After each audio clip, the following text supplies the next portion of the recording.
Assalamualaikum warahmatullahi wabarakatuh. Salam sejahtera untuk kita semuanya.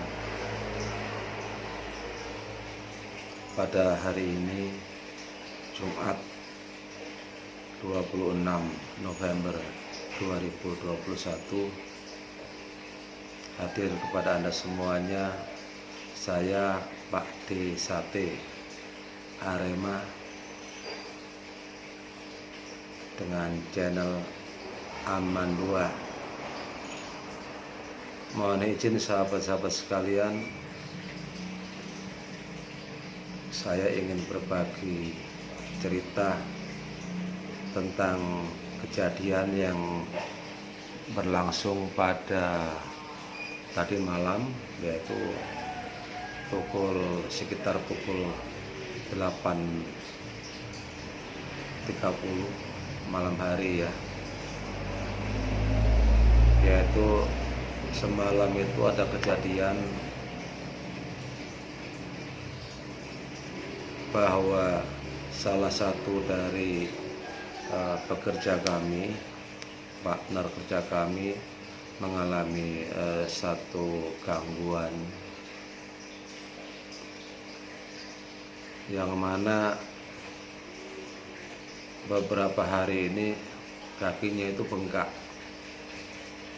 dan sudah 2 kali oleh istri saya dibawa ke tempat pengobatan medis, juga didatangkan orang yang untuk bisa melakukan terapi, tetapi tidak ada hasil sama sekali. Bahwa yang bersangkutan merasa, partner kami ini merasa bahwa sakit yang diderita itu bukan sakit biasa. Dia merasa ada sesuatu yang dilakukan oleh pihak lain, orang lain, untuk menyakiti dia. Jadi beberapa waktu yang lalu, mungkin semingguan, saya sudah sampaikan kepada dia, kalau memang sakit yang dideritanya itu adalah sakit yang bersifat non medis, tentu ada upaya-upaya yang mungkin kita bisa lakukan, kita bisa bantu. Tetapi di sini yang bersangkutan tidak memperdulikan, sehingga semakin lama susah untuk berjalan, sangat berat untuk berjalan. Dan puncaknya itu terjadi yaitu semalam itu, bahwa dia mengalami satu kejadian yang tentu di luar nalar kita ya, yang kakinya itu membengkak dan sampai dia kesurupan begitu. Nah, dari kejadian itu, yang pertama istri saya membantu dia ya, mungkin dari awalnya ya, dari sekitar sore mungkin begitu, istri saya sudah membantu dia. Ternyata tanpa sepengetahuan saya, diambillah daun kelor ya, daun kelor, karena diyakini bahwa memang ada kejadian mistis yang terjadi. Maka dengan diterapi daun kelor, direbus, diminumkan sejak sore, dan malam hari pun itu diambilkan daun kelor yang satu genggaman gitu daunnya. Waktu diterapikan seperti itu, ternyata ada reaksi sampai dia kesurupan. Terus saya dipanggil pada malam itu, yang 8:30 malam kemarin itu. Saya tidak tahu ternyata ada kejadian seperti itu. Itu kejadiannya di belakang ya, di dapur. Ada suatu hal yang perlu kami sampaikan kepada sahabat-sahabat sekalian, bahwa kejadian itu bisa berlangsung ya tidak lama, antara sekitar mungkin 5 menit 10 menit ya, kejadian apa itu namanya, kesurupan itu.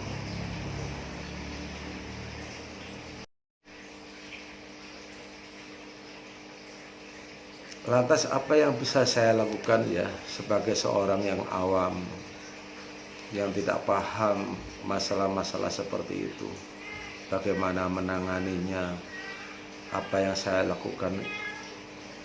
Saya sempat terjadi kebingungan sesaat, tapi alhamdulillah di sini poin yang ingin saya sampaikan kepada sahabat-sahabat sekalian, bahwa saya sangat bersyukur ya, karena ternyata dari upaya-upaya yang kita lakukan, mungkin dengan cara yang sederhana, justru Allah berikan izin dan ridho, sehingga yang bersangkutan, partner kerja yang kesurupan ini, tidak lama sih, insya Allah juga tidak sampai 5 menit. Ada videonya yang sudah saya share, mungkin sahabat-sahabat bisa buka videonya, dan itu memang tidak lama, mungkin hanya sekitar 5 menitan begitu. Kebetulan yang ngambil videonya adalah kawan partner yang lain, kawan kerja yang lain. Jadi begini sahabat-sahabat sekalian, pada saat itu waktu saya dan istri itu berikhtiar untuk memberikan satu pertolongan, terutama saya yang merasa bahwa saya ini tidak punya apa-apa, tidak punya kekuatan apa-apa, tidak punya ilmu apa-apa. Apa yang saya lakukan adalah saat itu saya mencoba untuk melakukan sesuatu seperti yang pernah mungkin saya lihat, bagaimana orang lain yang melakukan satu proses pemulihan terhadap penderita yang biasa kesurupan. Jadi saat itu saya hanya mohon sama Allah, di hati saya coba saya tanamkan bahwa apa yang seandainya terjadi nanti itu hanya kekuatan Allah semata. Hanya ada Allah semata yang sekiranya nanti seandainya saya melakukan ikhtiar.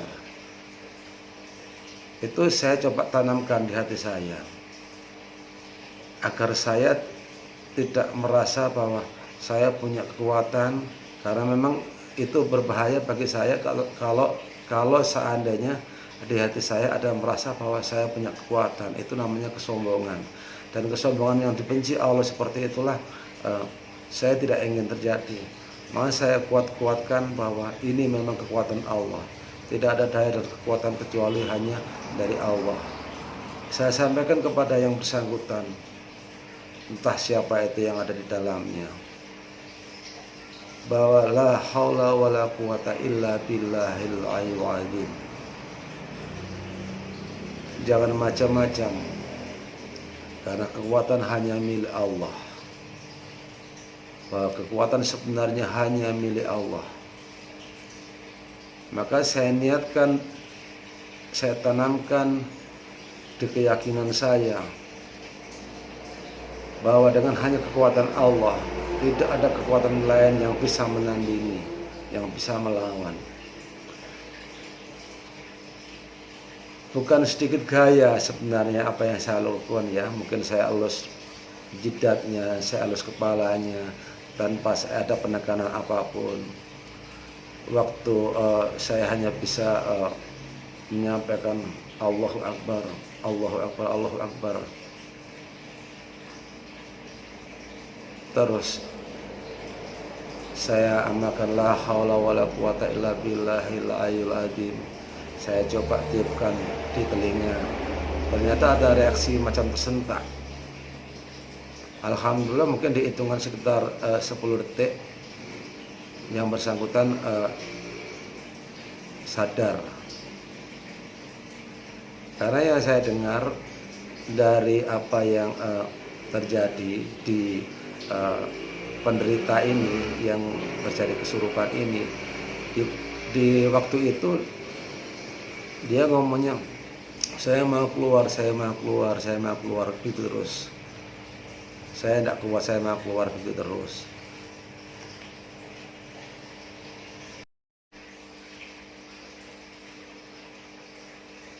Lantas apa yang bisa saya lakukan ya sebagai seorang yang awam, yang tidak paham masalah-masalah seperti itu, bagaimana menanganinya, apa yang saya lakukan. Saya sempat terjadi kebingungan sesaat, tapi alhamdulillah di sini poin yang ingin saya sampaikan kepada sahabat-sahabat sekalian, bahwa saya sangat bersyukur ya, karena ternyata dari upaya-upaya yang kita lakukan, mungkin dengan cara yang sederhana, justru Allah berikan izin dan ridho sehingga yang bersangkutan, partner kerja yang kesurupan ini, tidak lama sih, insya Allah juga tidak sampai 5 menit. Ada videonya yang sudah saya share, mungkin sahabat-sahabat bisa buka videonya, dan itu memang tidak lama, mungkin hanya sekitar 5 menitan begitu. Kebetulan yang ngambil videonya adalah kawan jamaah, kawan partner yang lain, kawan kerja yang lain. Jadi begini sahabat-sahabat sekalian, pada saat itu waktu saya dan istri itu berikhtiar untuk memberikan satu pertolongan, terutama saya yang merasa bahwa saya ini tidak punya apa-apa, tidak punya kekuatan apa-apa, tidak punya ilmu apa-apa. Apa yang saya lakukan adalah saat itu saya mencoba untuk melakukan sesuatu seperti yang pernah mungkin saya lihat, bagaimana orang lain yang melakukan satu proses pemulihan terhadap penderita yang biasa kesurupan. Jadi saat itu saya hanya mohon sama Allah, di hati saya coba saya tanamkan bahwa apa yang seandainya terjadi nanti itu hanya kekuatan Allah semata. Hanya ada Allah semata yang sekiranya nanti seandainya saya melakukan ikhtiar. Itu saya coba tanamkan di hati saya, agar saya tidak merasa bahwa saya punya kekuatan, karena memang itu berbahaya bagi saya kalau seandainya di hati saya ada merasa bahwa saya punya kekuatan. Itu namanya kesombongan, dan kesombongan yang dibenci Allah seperti itulah saya tidak ingin terjadi. Maka saya kuatkan bahwa ini memang kekuatan Allah, tidak ada daya dan kekuatan kecuali hanya dari Allah. Saya sampaikan kepada yang bersangkutan, entah siapa itu yang ada di dalamnya, bahwa la haula wala quwata illa billahil aliyyil azim. Jangan macam-macam, karena kekuatan hanya milik Allah. Bahwa kekuatan sebenarnya hanya milik Allah. Maka saya niatkan, saya tanamkan di keyakinan saya bahwa dengan hanya kekuatan Allah, tidak ada kekuatan lain yang bisa menandingi, yang bisa melawan. Bukan sedikit gaya sebenarnya apa yang saya lakukan ya. Mungkin saya elus jidatnya, saya elus kepalanya tanpa ada penekanan apapun. Waktu saya hanya bisa menyampaikan Allahu Akbar, Allahu Akbar, Allahu Akbar. Terus saya amalkan la haula wala quwata illa billahil aliyyil azim. Saya coba tiupkan di telinga, ternyata ada reaksi macam tersentak. Alhamdulillah mungkin di hitungan sekitar 10 detik yang bersangkutan sadar. Karena yang saya dengar dari apa yang terjadi di penderita ini yang terjadi kesurupan ini, di waktu itu dia ngomongnya, saya mau keluar, saya mau keluar, saya mau keluar, gitu terus. Saya tidak kuat, saya mau keluar, gitu terus.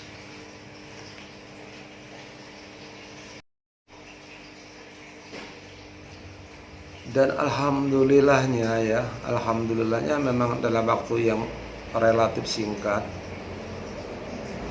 tampaknya atas izin Allah, ridho Allah, bahwa makhluk apapun yang ada di dalam si penderita ini itu telah keluar. Ada satu catatan yang ingin saya sampaikan kepada sahabat-sahabat sekalian, bahwa saya merasa tidak punya apa-apa, tetapi di saat kejadian seperti itu, ada kasus seperti itu, ternyata amalan-amalan yang sederhana itu bisa memberikan satu solusi, ya, bisa memberikan satu pertolongan yang atas izin Allah, atas ridhonya Allah, bisa terselesaikan dengan baik. Insya Allah menurut saya begini, bahwa ada fadilah-fadilah ya, yang kebetulan saya bukan kebetulan lagi, atas takdir Allah, bahwa Allah memberikan pertolongan kepada saya, hidayah kepada saya, yang 2018 bulan April tanggal 15, itulah hidayah yang diberikan kepada Allah, bahwa saya alhamdulillah istiqomah di dalam sholat. Nah, ternyata dari istiqomah di dalam sholat itu membawa satu kebaikan-kebaikan, ya, sehingga ada ibadah-ibadah lain, amalan-amalan lain yang saya dapatkan, termasuk saya belajar Iqra sampai Al-Quran. Nah, itu berjalan dari 2018 sampai sekarang. Amalan-amalan bacaan Al-Quran, ya saya yakin saya tidak paham apapun. Saya alhamdulillah Allah berikan izin untuk mengerti, untuk membaca saja, tidak sampai dalam. Tapi mungkin karena istiqomah sehingga sampai saat ini, mohon maaf, tidak bermaksud untuk menyombongkan, tetapi ini hanya sebagai inspirasi kepada sahabat-sahabat sekalian, bahwa saya sudah menyelesaikan insya Allah 20 kali khatam 30 juz. Nah, tampaknya dari sholat-sholat yang sudah saya lakukan, insya Allah istiqomah, juga membawakan satu energi sendiri. Begitu dekat dengan Allah, begitu nyaman dengan Allah, begitu tenang di hati saya. Yang saya bilang tadi itu membawa kebaikan-kebaikan yang lain. Ternyata juga salah satunya adalah membaca Al-Quran. Yang kedua, sholawat Nabi. Nah, sholawat Nabi setelah kita amalkan benar, yang awalnya dari beberapa ustadz menyampaikan fadilahnya adalah salah satunya adalah tolak bala. Salah satunya juga bagaimana Allah akan urus kalau permasalahan kita, apapun permasalahan kehidupan kita, kalau kita istiqomah bersolawat Nabi. Awalnya kalau saya berpikir bahwa bagaimana agar urusan saya diurus sama Allah, bagaimana kalau seandainya saya punya masalah-masalah diurus sama Allah. Tapi lama kelamaan, ya mungkin karena disertai dengan sholat tadi, mungkin sertai dengan membaca Al-Quran tadi yang insya Allah istiqomah. Salawat Nabi yang kita amalkan bukan lagi menjadi target saya untuk mendapatkan yang sifatnya itu apa urusan saya di urusan Allah, bukan itu, mengalir saja. Jadi sifatnya hanya mengalir, tidak perlu hitungan lagi yang berapa ribu, karena saya memang jujur alhamdulillah mungkin kawan-kawan yang saya anggap guru, ustadz-ustadz yang saya anggap guru, saya memang tidak diijazahkan secara langsung. Hanya terakhir saja waktu saya ketemu dengan seorang habib, beliau mengijazahkan saya sholawat Nabi. Itu mungkin kejadian masih sekitar sebulan yang lalu. Nah, dari efek-efek ibadah tadi itu ya, amalan-amalan tadi itu, termasuk di sini adalah yang lumayan lama adalah sedekah. Ya, saya sudah mulai belajar sedekah, ya alhamdulillah lah. Alhamdulillah dari mungkin hanya sedikit sekali, hanya mungkin berupa kalau uang mungkin 1.000, 2.000, hanya sedikit sekali, mungkin hanya berupa air minum. Nah, itu yang berlangsung sudah mungkin insya Allah belasan tahun. Itu juga satu efek-efek yang ditimbulkan ya, efek-efek ditimbulkan kebaikan dari barang fadilah dari sholat. Nah, di samping itu tentunya kan ada amalan-amalan lain yang mungkin saya ya ngaji dari YouTube, mungkin ada sebagian dari ulama, dari ustadz, yang kadang-kadang saya ada di grup, yang grupnya itu di masjid, yang menyampaikan bahwa salah satu contoh bahwa Nabi Muhammad melakukan amalan membaca la haula wala quwata illa billahil ayul azim itu di setiap setelah asar, salat asar, 100 kali. Nah, saya kadang-kadang membaca saja ya, membaca seperti itu coba saya lakukan, alhamdulillah sudah mungkin sudah berjalan lah beberapa bulan ini. Terus disampaikan juga bahwa amalan-amalan wirid macam subhanallah wa bihamdi astaghfirullahaladzim di waktu subuh, sebenarnya yang saya baca itu waktu sebelum iqomah, tapi kadang-kadang saya juga terlambat sehingga saya amalkan di setelah sholat subuhnya. Nah, di samping itu juga tawasul. Kenapa saya sampaikan amalan-amalan ibadah seperti tadi itu, mulai dari sholat, sedekah, sholawat, membaca Al-Quran, dan lain-lain itu saya sampaikan. Karena dari yang disampaikan oleh beberapa kawan ustadz menyampaikan kepada saya bahwa, atau mungkin juga dari beberapa media yang saya baca, bahwa kita tidak tahu Allah itu ridhonya di posisi mana, nah, ya kan? Di amalan-amalan kita seperti apa, di ibadah kita seperti apa, Allah itu pas jatuh ridhonya. Makanya kenapa kok saya sampaikan tadi diawali dari sholat yang alhamdulillah Allah berikan kekuatan, terus merembet lagi ke masalah sedekah. Nah, dari situ tampaknya saya yakinnya bahwa bisa juga dari salah satu sujud saya Allah ridho. Saya yakin di salah satu sedekah saya Allah ridho. Saya yakin di salah satu momen saya membaca Al-Quran Allah ridho. Makanya di saat Di saat-saat seperti ini, yang karena keridhaan Allah, saya merasa semakin lama kan semakin ada kedekatan, semakin lama semakin ada rasa cinta semakin dalam kepada Allah dan Rasulnya. Disitulah saya merasa satu energi yang luar biasa, Masya Allah. Jadi begitu damainya hati saya. Saya tidak pernah membayangkan bahwa efek yang ditimbulkan sedemikian kuat. Karena saya sebagai seorang yang merasa awam banget, tidak pernah berguru. Anggaplah menuntut ilmu seperti apa, saya tidak pernah berguru.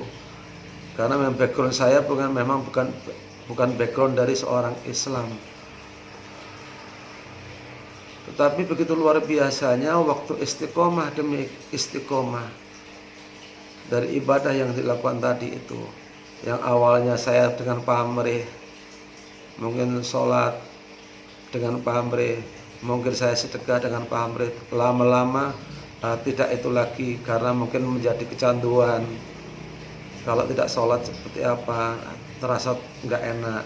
Kalau tidak sedekah seperti apa, merasa tidak enak. Menjadi kecanduan ibadah-ibadah itu.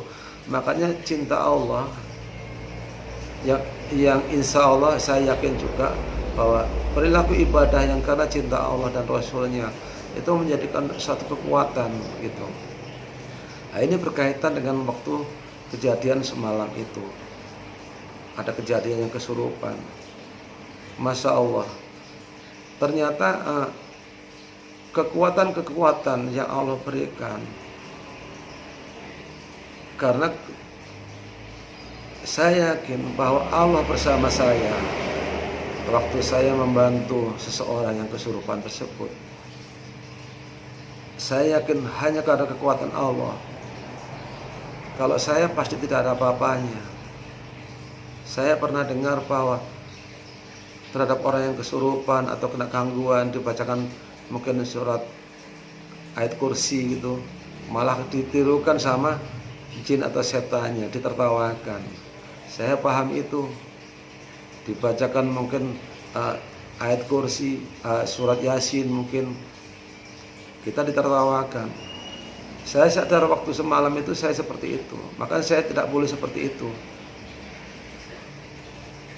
Saya mulai benar-benar meyakinkan hati saya bahwa ini hanyalah pekerjaan Allah.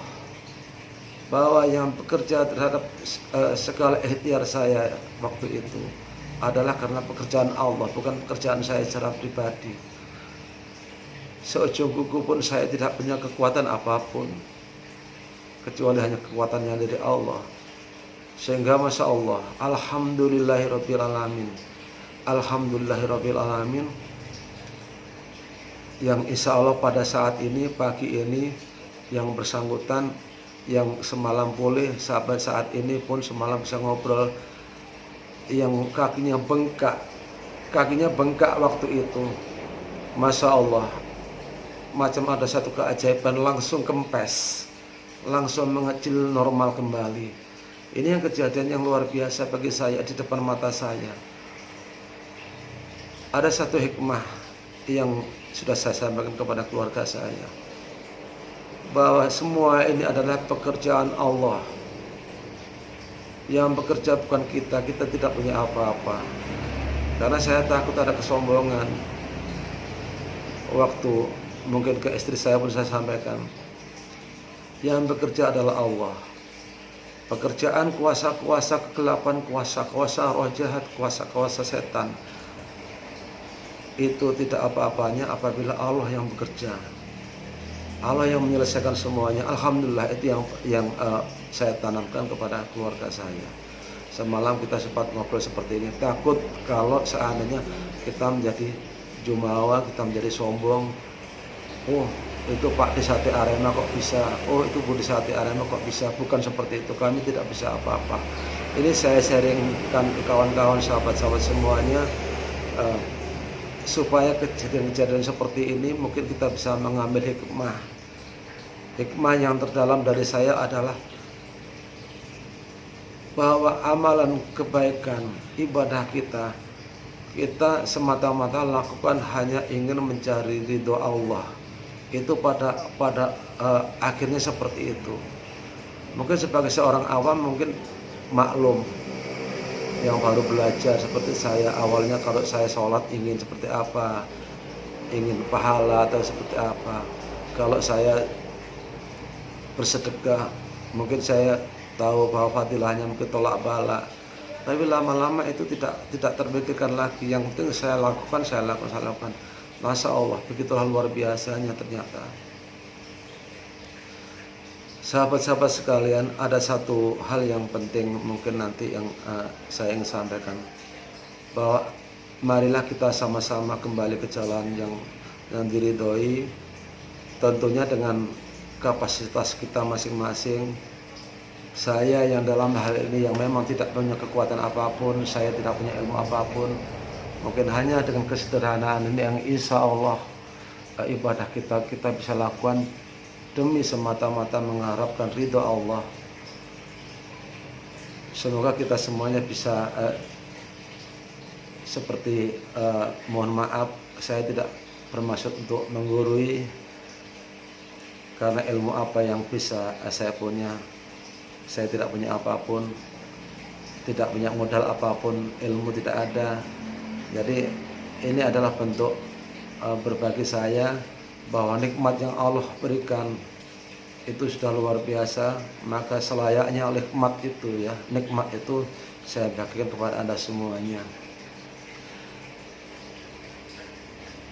Pada akhirnya, pada kesempatan ini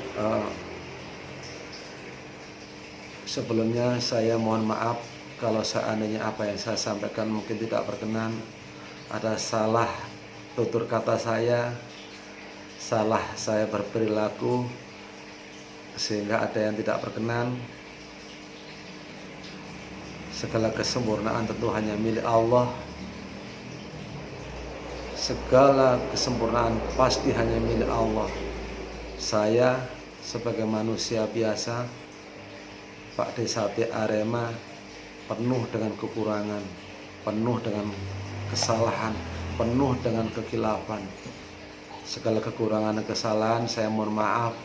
Tentunya saya siap dikritik, saya siap menerima arahan apapun dari sahabat-sahabat sekalian, demi bagaimana saya ke depan bisa beribadah lebih baik lagi. Mohon bantuan doa, mari kita saling sama-sama bantu doa bahwa apa yang kita lakukan semata-mata insya Allah demi mengharapkan ridho Allah. Sesama muslim, mari kita saling mengingatkan, mari kita bersatu untuk saling berbagi kasih di dalam sesama muslim kita. Demikian sebelumnya kami mohon kerelaannya untuk berkenan sedekah subscribe, like, dan share-nya terhadap akun saya yaitu Aman2 yang ada di YouTube. Mohon berkenan untuk dikunjungi. Semoga ada keberkahan untuk kita semuanya. Semoga Allah mencurahkan segala keberkahan dan nikmatnya untuk kita semuanya. Panjang umur yang berkah, banyak rezeki yang berkah, sehat jasmani, sehat rohani, dikuatkan imannya selalu. Amin ya Allah, alhamdulillahirabbil alamin. Demikian dulu sahabat-sahabat sekalian, semoga kita bisa berjumpa lagi di video-video saya yang berikutnya. Semoga bisa memberikan inspirasi yang positif. Perlu saya sampaikan bahwa saya berangkat dari non muslim, maka mohon maklum kalau saya memang masya Allah saya bodoh sekali dalam keilmuan Islam. Terima kasih semuanya ya. Wassalamualaikum warahmatullahi wabarakatuh.